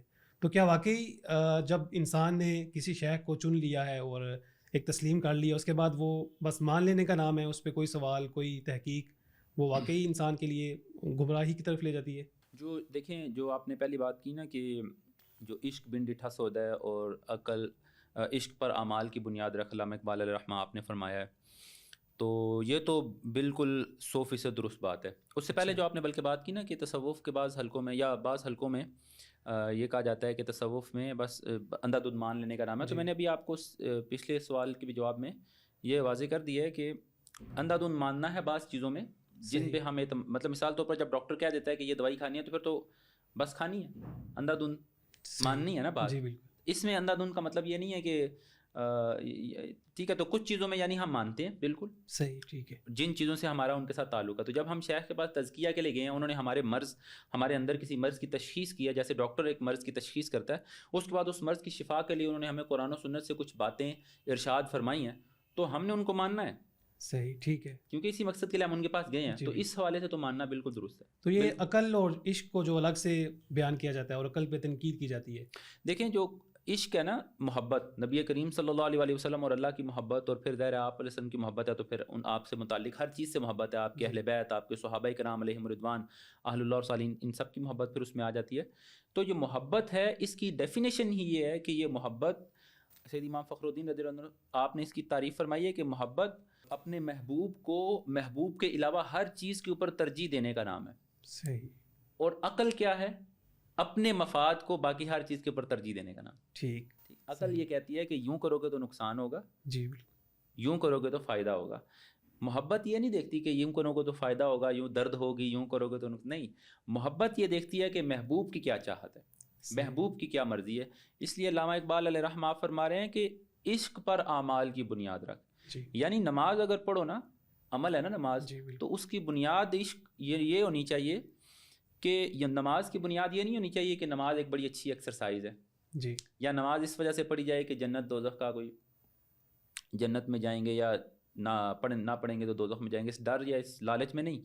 نماز پڑھنے کا مقصد عشق پر اس کی بنیاد تب ہوگی جب ہم نماز اس لیے پڑھیں گے کہ یہ اس ہستی کا حکم ہے کہ جس کا حکم ٹالا نہیں جانا چاہیے. صحیح. ٹھیک ہے. یہ میرے محبوب کا حکم ہے. ٹھیک. یہ میرے محبوب کی مرضی ہے, یہ میرے حبیب کی آنکھوں کی ٹھنڈک ہے. ٹھیک. اس لیے نماز کو, یہ ہے عشق پر اعمال کی بنیاد رکھنا. اور یہ علامہ اقبال کی یہ جو مشورہ ہے یہ عین حدیث کے مطابق ہے. سرکار دو عالم صلی اللہ علیہ وسلم آپ نے ارشاد فرمایا ادبوا اولادکم علی ثلاث خصال, اپنی اولاد کی تربیت 3 بنیادوں پر کرو. ان میں سے آپ نے پہلی فرمائی حب نبیکم وحب اہل بیتہ وقراءۃ القرآن. صحیح. کہ اپنے نبی کی محبت, ان کے اہل بیت کی محبت اور قرآن کی تلاوت. ٹھیک ہے. تو محبت کیوں محبت سکھائیں بچوں کو؟ جی. کیونکہ چھوٹے بچوں سے اگر ہم نے محبت سکھا دی سرکار دو عالم صلی اللہ علیہ وسلم کی, تو بڑے ہو کر عمل میں کمی بیشی ہو سکتی ہے لیکن ایمان کی دولت ان سے کوئی نہیں چھین سکتا. صحیح. کوئی بندہ, کیونکہ جو محبت ہوتی ہے نا وہ دلیل نہیں مانتی. جی. عقل جو ہے وہ دلیل مانتی ہے. تو دلیل تو اللہ کے نہ ہونے یا ہونے کے اوپر دی جا سکتی ہے. شیاطین یہ جو جتنی بھی طاقتیں آپ کو دیتے ہیں دلیلیں, جی ایسا ہی ہے بالکل. ٹھیک ہے, کہ یوں ہے, جو سائنس یوں کہتی ہے جی, اور یہ ایتھیسٹ اور جتنے بھی اس قسم کے دیگر جو لوگ ہیں ان کے پاس دلائل عقلی موجود ہیں. تو عقل کے پاس تو ہر قسم کے دلائل موجود ہے. کسی کی عقل کچھ کہتی ہے, کسی کی عقل کچھ کہتی ہے. جی بالکل. جبکہ جو محبت ہے نا وہ عقل کے ان پیمانوں کو, ان معیارات کو وہ نہیں مانتی. صحیح. وہ محبت یہ دیکھتی ہے کہ میرے محبوب کا کیا حکم ہے. تو اگر کسی کو آپ علیہ الصلوۃ والتسلیم سے محبت ہو جائے گی بچپن میں ہی, تو جب وہ بڑا ہوگا اور شعور کی منزل پر قدم رکھے گا اور اس کا شعور پرورش پائے گا, تو کوئی اس کو عقلی دلائل سے نبی کریم صلی اللہ علیہ وسلم کی محبت سے دستبردار نہیں کر سکتا. اس کے دل سے ایمان کو نہیں چھین سکتا. صحیح. بے شک اس کے عمل میں کوئی اونچ نیچ ہو, کوتاہی ہو, لیکن اس کے ایمان میں کوئی کمی بیشی نہیں ہو سکے گی. یہ ہے کہ عشق پر اعمال کی بنیاد رکھ. ٹھیک ہے. عقل کو تنقید سے فرصت نہیں. تو یہ بنیادی طور پر پیغام ہے اس کا. اس میں ہرگز یہ مطلب نہیں ہے جو آپ نے بات کی نا کہ دین اسلام, شاید آپ یہ ایک کہنا چاہ رہے ہیں کہ دین اسلام تو جو ہے نا ایک دین ہے, علم کا دین ہے, اور یہ قرآن پاک میں ہے تفکر تدبر کا بار بار ذکر ہے, لیکن یہاں پہ کہا جائے کہ تفکر نہیں کرنا, تدبر نہیں کرنا, جو کہہ دیا گیا اس کو مان لو. تسلیم کے بعد تحقیق گمراہ کر دیتی ہے. جی نہیں, ایسا نہیں ہے کہ یہ کہا جاتا ہے کہ تفکر اور تدبر نہیں کرنا. جی یہ بات نہیں ہے. صحیح. تحقیق نہیں کرنی یہ بات نہیں ہے. دیکھیں, جب آپ نے کوئی بات مان لی نا, آپ نے یہ مان لیا کہ جیسا قرآن کریم میں اللہ نے متعدد مقامات پہ فرمایا یؤمنون بالغیب, غیب پر ایمان لاتے ہیں. جب آپ ایمان لے آئے جنت پر, دوزخ پر, اب اس جنت اور دوزخ کو عقلی دلیلوں سے ثابت کرنے کی ضرورت نہیں رہی. صحیح. اس پہ آپ کو تدبر اور غور و فکر کرنے کی آپ ضرورت نہیں ہے. ٹھیک. تدبر اور غور و فکر کریں دنیا کی تخلیق میں, اللہ نے قرآن میں بیان فرمایا ہے دنیا کے اندر, اس کے اندر آپ غور و فکر کریں. کب آپ کو کسی نے روکا ہے؟ صحیح. ٹھیک ہے. ٹھیک ہے. لیکن مثال کے طور پر صحابہ کرام علیہم رضوان سرکار دو عالم صلی اللہ علیہ وسلم پر ایمان لے آئے ہیں, جی تسلیم کر لیا ہے, سر تسلیم خم کر دیا ہے. اس کے بعد اگر کوئی شک و شبہ ہو تو اللہ خود قرآن میں فرما رہا ہے فلا وربک لا یؤمنون حتی یحکموک فیما شجر بینہم ثم لا یجدوا فی انفسہم حرجا مما قضیت. صحیح. کہ اے حبیب, آپ کے رب کی قسم یہ ایمان کو نہیں پا سکتے جب تک یہ آپ کو اپنے ہر معاملے کے اندر فیصلہ کن اتھارٹی تسلیم نہ کرے, حکم نہ مان لے. صحیح. ٹھیک. اور پھر جب آپ کوئی فیصلہ کر دیں تو چاہے وہ فیصلہ ان کی مرضی کے مطابق ہو یا ان کی منشا مرضی کے خلاف ہو, بہر صورت وہ اپنے دل کے اندر ذرا سا بھی حرج نہ پائیں. اور اگر انہوں نے مان تو لیا لیکن دل کے اندر حرج آیا, یار میری مرضی کے مطابق فیصلہ نہیں ہوا, جی, تو اگر ایسا ہوا تو اللہ فرما رہا ہے کہ اللہ کی قسم, آپ کے رب کی قسم, یہ ایمان کو نہیں پا سکتے. صحیح، ٹھیک ہے. ٹھیک. اور یہ اس آیت میں اللہ نے تسلیم کا لفظ استعمال کیا. جی. وَيُسَلِّمُ تسلیما, اللہ نے فرمایا وصل. تو یہی وہ بات ہے نا کہ تسلیم کے بعد کی تحقیق جو ہے نا صحیح, وہ ٹھیک ہے. گمراہ. تو اس معاملے میں نہیں تحقیق کی جا سکتی. آپ علیہ الصلوۃ والتسلیم پر ایمان لانے کے بعد کوئی یہ کہے کہ اب میں دیکھوں کہ آپ سچے ہیں یا جھوٹے ہیں, معاذ اللہ, صحیح. یہ آپ کو گمراہ, یہ تو گمراہی کی طرف لے جائے گا یہ بات. ہاں یہ تحقیق کرنا قرآن کریم میں تدبر اور تفکر, افلا یتدبرون القرآن, اللہ کی دعوت ہے, اللہ نے فرمایا ہے. صحیح. اور اسی طرح بے شمار مقامات پر کہ نشانیاں ہیں عقل والوں کے لیے, تفکر کرنے والوں کے لیے. تو تدبر کی, تفکر کی, تعقل کی اللہ نے قرآن میں متعدد مقامات پر دعوت دی ہے. تو وہ رستہ تو کھلا ہوا ہے, اس پہ کریں سو بسم اللہ. اس پہ کس نے, آپ کہہ رہے ہیں سوال کرنے کی اجازت نہیں ہے, تو کیا آپ سوال کر نہیں رہے آج ہمارے پاس تشریف لائے ہیں؟ صحیح, بالکل. تو ایسا نہیں ہے کہ سوال نہیں کرنے کی اجازت ہوتی یا سوال نہیں کیا جا سکتا. بالکل سوال کیا جا سکتا ہے. آپ کے پاس درست انداز ہو, درست لوگ ہوں جن سے آپ جا کر پوچھ رہے ہیں, بالکل آپ سوال کریں اور آپ کو انشاءاللہ جواب بھی آپ کو دیا جائے گا. بالکل انشاءاللہ, اس میں کوئی ممانعت نہیں ہے. ٹھیک. اچھا سر, میرا اگلا سوال ہے کہ آج کا نوجوان شدید ڈپریشن, انزائٹی اور شناخت کے بحران کا شکار ہے.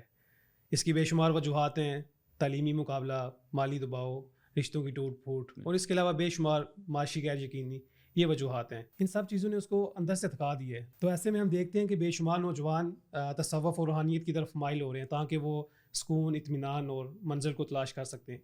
تو میرا سوال یہ ہے کہ کیا تصوف جو ہے, روحانیت ہے, یہ واقعی نوجوانوں کے نفسیاتی جو مسائل ہیں ان کا صحیح اور دیر پا حل ہے؟ دیکھیں, تصوف کا جو مقصد ہے, اگر ہم اس کو ذہن میں رکھیں نا, جو میں نے آپ کو شروع میں بتایا کہ اس کا مقصد ہے اللہ سبحانہ و تعالیٰ کا مقرب بندہ بننا, اللہ کا ولی بننا. اور آپ یہ دیکھیں کہ اللہ کے جو اولیاء ہیں نا, ہم صحابہ کرام علیہم رضوان سے شروع کرتے ہیں, بلکہ انبیاء سے ہی شروع کریں. جی. تو ان کی زندگیاں کوئی آسان نہیں ہوئی. صحیح, ٹھیک ہے. ٹھیک ہے, سوائے ایک چند انبیاء کے جو کہ بادشاہ تھے زمانہ میں, ان کے علاوہ امام الانبیاء صلی اللہ علیہ وآلہ وسلم, آپ کی مبارک زندگی بھی بڑی کٹھن تھی, مشکلات سے بھرپور تھی. ٹھیک ہے. تو آج کا کوئی بھی نوجوان نبی کریم صلی اللہ علیہ وسلم سے مشکل زندگی نہیں گزار رہا, نہ ہی ان سے زیادہ ذہنی دباؤ سے گزر رہا ہے. جی بالکل. ٹھیک ہے.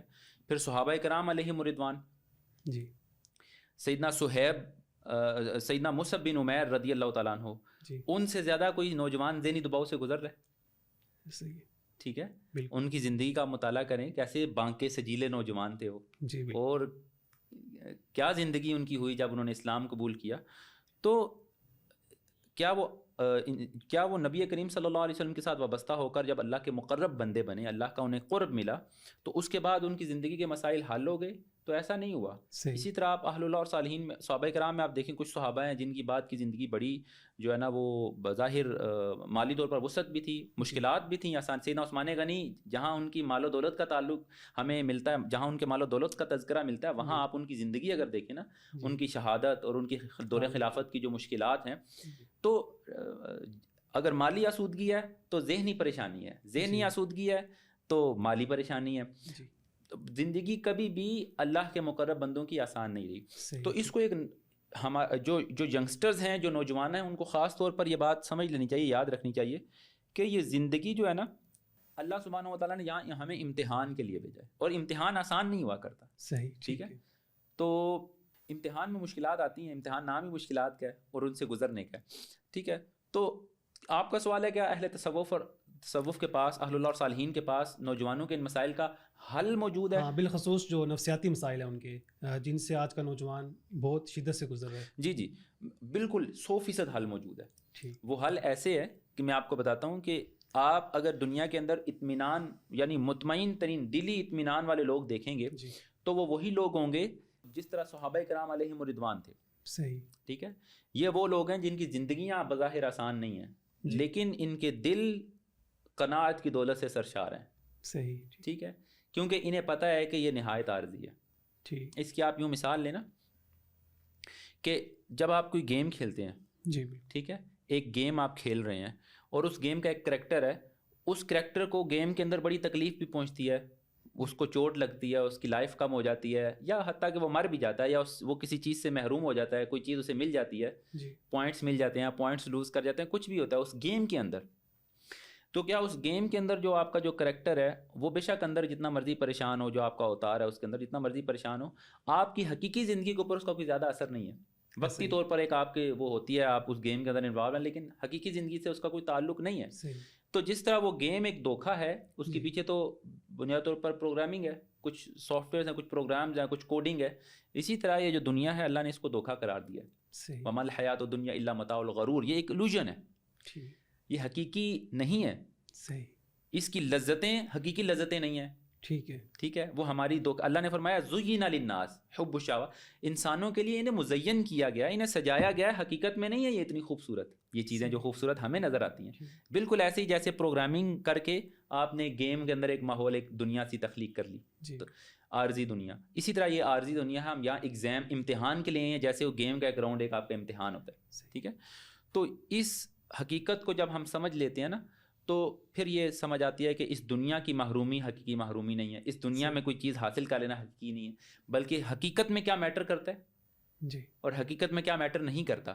جب یہ چیزیں سمجھ آنے لگتی ہیں تو یقین کیجئے کہ پھر انسان کی زندگی بڑی نفسیاتی طور پر بڑی آسودہ ہو جاتی ہے. صحیح. ٹھیک ہے، اسے قناعت آسودگی مل جاتی ہے، قناعت کی آسودگی مل جاتی ہے، اور پھر انسان کی زندگی میں جو اونچ نیچ مشکلات آتی ہیں ان سے گزرنا اس کے لیے آسان ہو جاتا ہے. تو اہل اللہ اور صالحین کے ہاں یہ ہوتا ہے. جب انسان یہاں آتا ہے تو ایسا نہیں ہوتا کہ وہ اس کو اگر معاشی مشکلات سے گزر رہا ہے تو لازمی طور پر اس کی معاشی مشکلات حل ہو جائیں، اس کے رشتوں میں کوئی مسائل ہیں تو وہ حل ہو جائیں، معاملات درست ہو جائیں. لازمی طور پر ایسا نہیں ہوتا. تو یہ جو دعویٰ کیا جاتا ہے کہ اللہ کے ذکر میں سکون ہے، اطمینان قلب ہے، یا اللہ کی طرف سفر کرنے میں، تو اگر آپ معاشی طور پہ یا دیگر مسائل کا شکار ہیں نفسیاتی طور پہ، تو یہ کیسے ممکن ہے کہ آپ کا دل سکون میں ہے، آپ اطمینان میں ہے؟ کیوں نہیں ممکن؟ میں نے ابھی آپ کو مثالیں دی ہیں صحابہ کرام علیہم رضوان کی. صحیح. ٹھیک ہے، سیدنا علی رضی اللہ تعالیٰ عنہ، آپ خود نبی کریم صلی اللہ علیہ وآلہ وسلم، آپ یہ کہہ سکتے ہیں کہ آپ صلی اللہ علیہ وسلم ذہنی طور پر پرسکون نہیں تھے. ٹھیک ہے، یا آپ کوئی نفسیاتی الجھنوں کا شکار تھے معاذ اللہ، تو ایسا تو نہیں ہے. صحیح. آپ سے زیادہ اگر آپ کی سیرت کا مطالعہ کریں نا، نفسیاتی طور پر دنیا کے سب سے اسٹرانگ انسان ہے آپ کی. اتنی دنیاوی پریشر اور دباؤ کے باوجود آپ فرما رہے ہیں کہ اگر یہ میرے ایک ہاتھ کے اوپر سورج رکھیں اور ایک ہاتھ پر چاند رکھیں تو بھی میں یہ کہنا نہیں چھوڑوں گا کہ اللہ ایک ہے. صحیح. آپ سمجھ رہے ہیں کتنا شدید دباؤ تھا وہ، اگر آپ سیرت کے اس واقعے کا مطالعہ کریں تو پتہ چل. تو آپ صلی اللہ علیہ وسلم سے زیادہ مینٹلی اسٹرانگ پرسن دنیا میں کوئی نہیں ہے. کوئی نہیں آیا، نہ آئے گا. لیکن کیا آپ صلی اللہ علیہ وسلم کی زندگی آسان تھی؟ مشکلات حل ہو گئی تھی ساری؟ تو ایسا تو نہیں تھا. مشکلات آئیں اور سارا کچھ تھا. آپ بلکہ آپ خود فرمایا کہ جتنی مشکلات مجھے آئی ہیں کسی نبی کو نہیں آئی ہیں آج تک. ٹھیک ہے، تو حقیقت یہ ہے کہ یہ زندگی کے اندر مشکلات نے رہنا ہی ہے. یہ اگر کوئی دعویٰ کرتا ہے نا کہ ہمارے پاس آؤ تو میں سارے مسئلے حل کر دوں، محبوب قدموں میں مال آ جائے گا، یہ ہو جائے گا، وہ ہو جائے گا، وغیرہ وغیرہ، یاد رکھیں وہ اللہ کی طرف نہیں بلا رہا. صحیح. ٹھیک ہے، اللہ نے تو بتایا ہے، اللہ کے حبیب نے بتایا ہے کہ اللہ کے محبوبوں کی طرف دنیا کی مشکلات ایسے آتی ہیں جیسے پانی ڈھلان کی جانب بہتا ہے. یہ میں کوئی ڈرا نہیں رہا. ٹھیک ہے، بلکہ یہ ایک بشارت ہے. بشارت اس حوالے سے نا کہ دیکھیں مشکل تبھی ہے جب وہ آپ کو پریشان کر رہی ہے. صحیح. اگر کوئی مشکل تو ہے، کوئی پریشان، کوئی زندگی کے اندر کوئی تلخی، کوئی تنگی، کوئی محرومی ہے، لیکن آپ کو فرق ہی نہیں پڑتا. مثال طور پر خدا نخواستہ ہمارے گھر میں اگر کوئی فوتگی ہو جائے تو 3 دن بھوک ہی نہیں لگتی. ایسا ہی ہے. لیکن اگر چوتھی گلی میں کوئی فوتگی ہو جائے، اب دنیا سے انسان، لیکن ہم اتنا ہی کرتے ہیں، اعلان سنتے ہیں انا للہ و انا الیہ راجعون، اور اس کے بعد اپنی زندگی میں مگن ہو جاتے ہیں. ایسا ہی فرق نہیں پڑتا. تو یہ ایسے ہی ہے کہ جب کوئی ہمارے اتنا قریب ہو، ہمیں اس سے شدید محبت ہو، تو پھر تو اس کی محرومی کا غم ہے. لیکن جب ہمیں ہماری ترجیحات کا تعین ہو اور ہمیں پتہ ہو کہ حقیقت میں کیا ہے، ان سب چیزوں کی حقیقت کیا ہے، تو پھر زندگی بہت آسان ہو جاتی ہے. نفسیاتی طور پر انسان کی جتنے جو مسائل ہیں ان کا ایک بنیادی وجہ یہی ہے نا، دنیا کی محرومیاں، دنیا کے غم، دنیا کی پریشانیاں. ٹھیک ہے، وہ ان کی حقیقت نظر آ جاتی ہے. ہاں، جب ان کی حقیقت نظر آ جاتی ہے، اور وہ جو آپ نے بات کی آئیڈینٹی کرائسس، اپنی شناخت کا بحران جو ینگسٹر میں، یہ ایک نہایت اہم مرحلہ ہوتا ہے. اس پر ہم ایک پوری نشست کریں گے. صحیح. ٹھیک ہے، کہ جو ٹین ایج کے اندر انسان جب شعور کی سطح کے اوپر قدم رکھتا ہے، انسان میچورٹی شروع ہوتی ہے، تو جو اس کے اندر ایک سوال جنم لیتا ہے، یہ نہایت اہم مرحلہ ہوتا ہے. اور اس سوال کا جواب جتنی اچھا دین فراہم کر سکتا ہے، اتنا اچھا کوئی اور زندگی کا شعبہ فراہم نہیں کر سکتا. کوئی اور جو ہے نا فن فراہم نہیں کر سکتا کہ میں کون ہوں، میں کہاں سے آیا ہوں، میری زندگی کا مقصد کیا ہے، یہ سب کچھ کیا ہو رہا ہے. یہ جو حقیقت کے مطابق یہ آئیڈینٹی کا یہ جو سوال ہے نا، یہ نہایت قیمتی سوال ہے. ٹھیک ہے، تو اس پر ہم تفصیل سے بات کریں گے. لیکن اہل تصوف، اہل اللہ اور صالحین کے پاس اس کا نہایت عمدہ اور درست جواب نہ صرف موجود ہے، بلکہ وہ اپنے پاس آنے والوں کو اس کو حقیقت میں پریکٹیکلی سمجھاتے ہیں. جب انسان کو یہ سمجھ آ جاتا ہے تو پھر جو ہے نا یہ چیز بھی، یہ مسئلہ بھی اس کا حل ہو جاتا ہے. اچھا سر، آپ نے ہماری تصوف کی طرف رہنمائی کی، اللہ کی طرف جو سفر ہے اس کی طرف کیسے چلنا ہے، لیکن دیکھیں آپ ایک خانقاہ میں موجود ہیں، ایک دینی ادارے میں موجود ہیں، تو اس ماحول میں تصوف کو پریکٹس کرنا، تسبیح پڑھنا اور عہد و وظائف کرنا آسان ہوگا، مگر جب ہم دنیا میں جاتے ہیں جہاں پہ ہر طرف ہمیں رنگینیاں نظر آتی ہیں، رونقیں نظر آتی ہیں، اس کے علاوہ گہما گہمی ہے اور ہر طرف آپ کو گناہوں کی طرف مائل کرنے کے لیے شیطان کے جال ہیں، تو ایسے میں جب آپ کسی نوجوان کو تسبیح تھماتے ہیں اور عہد و وظائف کی کتاب تھماتے ہیں جو آلریڈی نفسیاتی الجھنوں کا بھی شکار ہے، ساتھ دنیاوی جو رنگینیاں بھی اس کے سامنے ہیں، تو اس کے لیے یہ بالکل آسان نہیں ہوتا.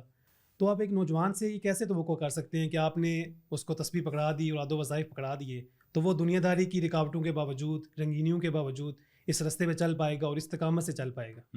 دیکھیں میں آپ کو ایک واقعہ سناتا ہوں. جی ضرور. اور یہ کتب صحاح میں، مسلم شریف میں، ترمذی شریف میں موجود ہے. صحیح. نبی کریم علیہ الصلوۃ والتسلیم کے ایک صحابی ہیں سیدنا حنظلہ رضی اللہ تعالیٰ عنہ. تو آپ ایک دفعہ گلی سے گزرے اور رو رہے تھے، تو سیدنا صدیق اکبر آپ نے پوچھا حنظلہ کیا ہوا؟ عرض کی کہ حنظلہ منافق ہو گیا. اچھا. تو حنظلہ منافق کیا ہوا؟ تو عرض کرنے لگے کہ میں منافق اس لیے ہو گیا ہوں کہ جب میں نبی کریم صلی اللہ علیہ وسلم کے پاس ہوتا ہوں، آپ ہمیں قیامت کے احوال بتاتے ہیں، جنت اور دوزخ کے بارے میں بتاتے ہیں، اللہ کے بارے میں بتاتے ہیں، تو اس وقت میری کیفیت بالکل اور ہوتی ہے. جی. اور جب میں گھر آ جاتا ہوں، اپنے کاروبار میں، اپنے بیوی بچوں میں مصروف ہوتا ہوں، تو میری کیفیت بالکل بدل جاتی ہے. تو یہ تو میں منافق ہو گیا ہوں، حنظلہ منافق ہو گیا. سیدنا صدیق اکبر نے جب یہ سنا تو انہوں نے کہا معاملہ تو میرا بھی یہی ہے. جی. سیدنا صدیق اکبر فرما رہے ہیں کہ میرا بھی یہی معاملہ ہے. تو چلو پھر اس کا حل رسول کریم صلی اللہ علیہ وسلم سے پوچھتے ہیں. آپ علیہ السلام کی بارگاہ میں حاضر ہوئے. وہاں جا کے بھی آپ نے یہ کہا یا رسول اللہ حنظلہ منافق ہو گیا. تو آپ نے پوچھا کہ کیا ہوا حنظلہ؟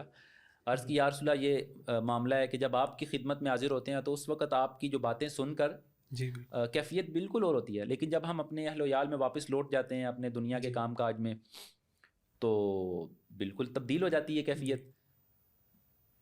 آپ صلی اللہ علیہ وسلم آپ نے ارشاد فرمایا کہ اے حنظلہ، اگر میرے بغیر بھی، یعنی جب تم یہاں ہو نہ ہو اس وقت بھی تمہاری وہی کیفیت ہو جو یہاں ہوتی ہے، جی. ہر وقت یعنی تمہاری یہی کیفیت رہے اور تم ذکر کرتے رہو، تو پھر تو فرشتے تم سے تمہارے بستروں میں، تمہارے رستوں میں ملاقات کریں. صحیح. پھر آپ نے فرمایا کہ ایسا نہیں ہے حنظلہ، ساعتن و ساعتن، ساعتن و ساعتن. حنظلہ وقت وقت کی بات ہوتی ہے. کبھی کبھی انسان، کسی وقت انسان کے اوپر کیفیت کوئی اور ہوتی ہے اور کسی وقت کیفیت کوئی اور ہوتی ہے. اور دوسری آپ اس میں یہ بات بھی سمجھے کہ یہ کیسا ممکن ہے کہ آپ رسول کریم صلی اللہ علیہ وسلم کی موجودگی اور ان کی غیر موجودگی ایک جیسی ہو سکے؟ یہ تو ممکن نہیں ہے نا. ایسے ہی. تو آپ یہ سمجھا رہے ہیں. تو یہ بات بالکل آپ نے درست کی ہے کہ ہم جب اس ماحول میں آتے ہیں کچھ وقت کے لیے، جی، کوئی نصیحت سنتے ہیں تو دل پر بڑی کیفیت ہوتی ہے، اثرات ہوتے ہیں، اللہ کے ذکر کی تو توجہ ہوتی ہے. جب یہاں سے باہر جاتے ہیں، اپنے معمولات زندگی میں مصروف ہو جاتے ہیں، تو بالکل وہ کیفیت ختم ہو جاتی ہے. اور یہ ایک فطری بات ہے، ایسا ہوتا ہے. تو اس کے لیے یہ ضروری ہے کہ ہم اس صحبت کو لازم پکڑیں. صحیح. ٹھیک ہے. استقامت کے لیے صحبت لازمی ہے. استقامت کے لیے صحبت لازم ہے، اس کے بغیر ممکن نہیں ہے. تو اس صحبت کے اندر آپ کثرت، یعنی آپ کوشش کریں کہ رابطہ زیادہ رکھیں، وقتاً فوقتاً آتے رہیں. جب بھی وقت ملے، فرصت ملے تو ضرور آئیں، ملاقات کریں اپنے رہنما سے، ان سے جو آپ کو ارشاد کرتے ہیں، جو آپ کو نصیحت کرتے ہیں، ان کے پاس بیٹھیں، ان کی صحبت اختیار کریں. یہ ضروری ہے. اس کے بغیر اور کوئی حل نہیں ہے اس چیز کا. ٹھیک ہے. تو وہی آپ کو بتائیں گے کہ آپ نے دنیا کے اندر اپنے آپ کو، دنیا کے معاملات کے اندر اپنے آپ کو کیسے مینٹین رکھنا ہے، کس طرح اللہ کے ذکر کی طرف متوجہ رہنا ہے، اور کس طرح اپنے دنیاوی معاملات کو بھی ساتھ لے کر چلنا ہے. ٹھیک ہے. تو یہ کوئی ایسی چیز نہیں ہے جس سے ہم سے پہلے یا آج کے نوجوان سے پہلے کوئی گزرا نہیں ہے. صحابہ بھی اس سے گزرے ہیں، اور یہ ہر انسان کی یہی کیفیت ہوتی ہے. یہ آج صرف آج کے نوجوان کا مسئلہ نہیں ہے، یہ ہر دور کے نوجوان کا مسئلہ رہا ہے. اور دین اسلام نے اس کا ہمیں پراپر حل فراہم کیا. اور وہ کیا ہے؟ جس طرح صحابہ کرام علیہم رضوان رسول کریم صلی اللہ علیہ وسلم کی صحبت میں رہتے تھے، اس کے باوجود انہیں یہ کیفیت درپیش ہوتی تھی. اور اس کیفیت کی تسلی آپ نے کیا کہہ کر دی؟ آپ نے فرمایا کہ وقت وقت کی بات ہوتی ہے. یعنی پریشان نہ ہو، یہ نہ کہو کہ وہ کیفیت ہر وقت کیوں نہیں حاصل، بلکہ تسلی رکھو کہ یہ ضروری نہیں ہے کہ آپ کو وہی کیفیت ہر وقت حاصل ہے. یہ ممکن نہیں ہے، یہ مشکل ہوتا ہے. اچھا سر، ٹھیک ہے، آپ نے اس طرف ہماری رہنمائی کی. لیکن ایک نوجوان جو تصوف کو یا روحانیت کو کی پریکٹس شروع کرتا ہے، تو دیکھیں جب اس کو کافی عرصے تک اس کے اثرات نہیں ملتے یا کچھ عرصہ ملتے ہیں پھر وہ بیچ میں بریک آ جاتا ہے، تو اس کے لیے ایک مایوسی کی کیفیت طاری ہو جاتی ہے جو اس رستے سے دور کرتی ہے. تو مجھے یہ بتائیں کہ یہ کتنا لمبا پروسیس ہے، کب تک یہ جو تزکیہ کا پروسیس ہے وہ مکمل ہو جاتا ہے، اس کے لیے کتنا عرصہ آپ کو انتظار کرنا پڑے گا؟ جی دیکھیں بنیادی طور پر تو یہ پرسن ٹو پرسن ویری کرتا ہے، ٹھیک ہے، اور لیکن یہ ایک ٹائم ٹیکنگ پروسیس ہے، اس کے اندر وقت لگ سکتا ہے، ٹھیک، اور اگر تو مقصود اللہ کی رضا کا حصول ہے اور اللہ کے قرب کا حصول مقصود ہے تو پھر تو بندے کو مایوس نہیں ہونا چاہیے، ٹھیک ہے؟ یہ یاد رکھیں، یہ وہ ایک بڑا خوبصورت کلام ہے کہ محبت کیا ہے دل کا درد سے معمور ہو جانا، متاع جہاں کسی کو سونپ کر مجبور ہو جانا۔ اس کا ایک شعر ہے کہ قدم ہے راہ الفت میں تو منزل کی ہوس کیسی، یہاں تو عین منزل ہے تھکن سے چور ہو جانا، ٹھیک ہے؟ تو جب قدم اللہ کی راہ کے اوپر ہیں، یہی بات اطمینان کا باعث ہونی چاہیے، تو بس یہی منزل ہے، ٹھیک ہے، اسی پہ موت آ جانی چاہیے، بس یہی منزل ہے کہ انسان اللہ کی طرف چل نکلا ہے، ٹھیک ہے؟ اس نے اللہ کی طرف رخ کر لیا، بس اب اس رستے میں اسے کون سی منزلیں ملتی ہیں کون سی منزلیں نہیں ملتی یہ اللہ جانے اور اللہ کا بندہ جانے، اس سے پریشان اور مایوس ہونے کی ضرورت نہیں ہے۔ آپ کو اللہ نے اپنے ذکر کی توفیق دی، اپنی راہ پر چلنے کی لگن اور جذبہ عطا کیا، اس کو ماند نہیں پڑنے دینا۔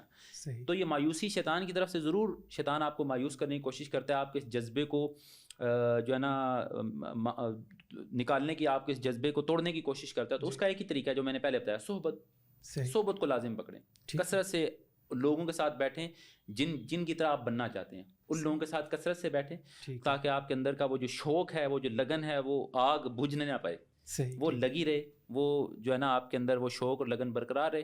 تو انشاءاللہ باقی یہ ہے کہ اگر کسی کو یہ سوال ہے کسی کے ذہن میں کہ میں کتنا ٹائم لگے گا کہ میری یہ گناہوں کی عادت چھوٹ جائے، میرے اندر سے یہ خرابیاں، تو ظاہر ہے دیکھیں ایک عمر لگی ہے یہ عادتیں پختہ ہونے میں، اور عادتیں چھٹنے میں ٹائم لیتی ہیں، تو آہستہ آہستہ آہستہ آہستہ انشاءاللہ اللہ سبحانہ و تعالیٰ کے مقرب بندوں کی صحبت اور اللہ کے ذکر کی برکت سے صحیح یہ جو گناہوں کی عادت ہے، گناہوں کی جو لت جو ہے وہ آہستہ آہستہ بندے سے چھوٹ جاتی ہیں، ٹائم لگتا ہے، لیکن انسان انشاءاللہ یہ ایسا نہیں ہے کہ ایسا ہوتا نہیں ہے، جی مایوس نہیں ہونا، وہ میاں محمد بخش صاحب کا بیت ہے کہ مٹھی مٹھی چال نہ چھڈی کچھ نہ کچھ بن جاسی، واہ کیا بات ہے، مٹھی مٹھی چال نہ چھڈی، یعنی ہلکا ہلکا چلتے رہنا، کچھ نہ کچھ بن جاسی، کسے دیاڑے نفس کمینہ میدان نس جاسی، کہ اگر ہم نے اگر چلنا چھوڑ دیا تو اس کا مطلب ہے شیطان اور نفس جیت گئے، اور اگر ہم گرے اور ہم کپڑے جھاڑ کر پھر اٹھ کے چل پڑے، پھر ایک دو ہم ان کے بازی ہار کے لیکن ہم پھر بھی چل پڑے، تو جب تک ہم چل رہے ہیں نا تب تک وہ ہارے ہوئے ہیں، جس دن ہم نے اٹھنا چھوڑ دیا، گر کر اٹھنا چھوڑ دیا، وہ جیت گئے، لیکن جب تک ہم گر کے اٹھ رہے ہیں تب تک وہ ہار رہے ہیں، ٹھیک ہے؟ وہ ہمیں گرا کر بھی ہار جاتے ہیں کیونکہ ہم پھر اٹھ کے اللہ کی توبہ کرتے ہیں، استغفار کرتے ہیں اور اللہ کی طرف چل پڑتے ہیں، ٹھیک ہے؟ یعنی جو رک گیا وہ کچلا گیا، جی جو رک گیا وہ ہار گیا بیسیکلی، ٹھیک ہے؟ جو بیٹھ گیا کہ میں تو آگے چل ہی نہیں سکتا، میں تو اس قابل ہی نہیں ہوں، میں تو مایوس، وہ ہار گیا، وہ شیطان جیت گیا وہاں، صحیح ہے، ٹھیک ہے۔ ناظرین آج کی گفتگو سے یہ بات واضح ہوتی ہے کہ تصوف نہ تو رسموں کا نام ہے، نہ کرامات کے ظہور کا، اور نہ ہی اندھی اطاعت کا کوئی رستہ، بلکہ تصوف تو قرآن و سنت کی روشنی میں اصلاح، تربیت اور قلب کی درستگی کا نام ہے، جو استاد اور شیخ کی رہنمائی میں مکمل ہوتا ہے۔ ہم امید کرتے ہیں کہ آج کی اس نشست میں ناظرین کو اس بات کو سمجھنے میں مدد ملی ہوگی کہ تصوف اصل میں ہے کیا، اس کی بنیادیں کیا ہیں، اصل روحانیت کیا ہے، اور روحانی استحصال کہاں سے شروع ہوتا ہے۔ آج کے موضوع کے متعلق کوئی بھی سوال ہو تو آپ ہمیں کمنٹ سیکشن میں وہ سوال پوچھ سکتے ہیں، انشاءاللہ اگلی نشست میں اس کا بھرپور جواب دیا جائے گا۔ آج کے لیے اتنا ہی، ہمیں اجازت دیجیے اگلے پروگرام تک کے لیے، والسلام علیکم۔